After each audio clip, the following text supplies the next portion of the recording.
Right now Asia মহাদেশের cinema জগতে সবচেয়ে বেশি আলোড়ন ফেলানো সিনেমাটির নাম হচ্ছে টক্সিক। আমরা সকলে জানি আগস্ট মাসের ২৬ তারিখ অর্থাৎ এই মাসের ২৬ তারিখেই রিলিজ পেতে চলেছে ইয়াশের টক্সিক সিনেমাটি। তো আসুন দেখে নেওয়া যাক টক্সিক সিনেমাটির প্রত্যেক অ্যাক্টর অ্যাক্ট্রেসদের পারিশ্রমিক কত। সবার আগে চলুন কথা বলা যাক টক্সিক সিনেমার লিড ক্যারেক্টার অর্থাৎ ইয়াশকে নিয়ে।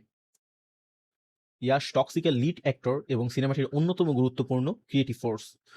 রিপোর্ট অনুযায়ী তার ফিক্সড পারিশ্রমিক প্রায় ৫০ কোটি রুপি।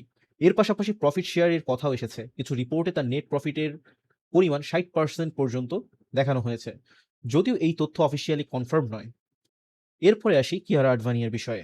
কিয়ারা আডভানি এই সিনেমার ইয়াশের সঙ্গে গুরুত্বপূর্ণ ভূমিকায় রয়েছেন, আর আনুমানিক তার পারিশ্রমিক প্রায় ১৫ কোটি রুপি, যা টক্সিকের ফিমেল কাস্টদের মধ্যে অন্যতম বড় পারিশ্রমিক। এরপরেই আছে আমাদের লিস্টে নয়নতারা। নয়নতারা এই সিনেমাটির অন্যতম গুরুত্বপূর্ণ মুখ। তার পারিশ্রমিক নিয়ে বিভিন্ন রিপোর্টে ১২ কোটি থেকে ১৮ কোটি পর্যন্ত তথ্য প্রকাশিত হয়েছে, অর্থাৎ তার ফি এর নির্দিষ্ট ফিগার নিয়ে এখনো কিছুটা আনসার্টিনিটি আছে। এরপরে আছে রুক্মিণী ভাসান্ত। রুক্মিণী ভাসান্তের জন্য টক্সিক একটি বড় প্রজেক্ট। বিভিন্ন রিপোর্ট অনুযায়ী এই সিনেমার জন্য তার পারিশ্রমিক প্রায় ৩ থেকে ৫ কোটি রুপি। আমাদের লিস্টের সর্বশেষ অ্যাক্ট্রেস তারা সুতারিয়া।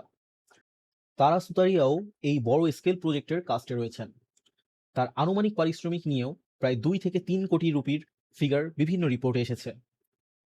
তবে একটা বিষয় পরিষ্কার করে বলা জরুরি, এগুলো অফিসিয়ালি কনফার্ম স্যালারি ফিগার নয়, বিভিন্ন মিডিয়া এবং ইন্ডাস্ট্রি রিপোর্টস এর ভিত্তিতে প্রকাশিত আনুমানিক অঙ্ক। আর ইয়াশের ক্ষেত্রে বিষয়টা আরো ইন্টারেস্টিং, কারণ তার আর্নিং শুধু অ্যাক্টিং ফিতে সীমাবদ্ধ থাকার কথা নয়। ফিল্মের প্রফিটের সঙ্গে তার ফাইন্যান্সিয়াল ইন্টারেস্ট যুক্ত থাকলে টক্সিক বড় হিট হলে তার টোটাল আর্নিং আরো অনেক বেশি হতে পারে। সো ফ্রেন্ডস, বক্স অফিসে ইয়াশের টক্সিক কেমন পারফর্ম করবে বলে আপনারা মনে করেন আমাদেরকে জানান কমেন্ট বক্সে।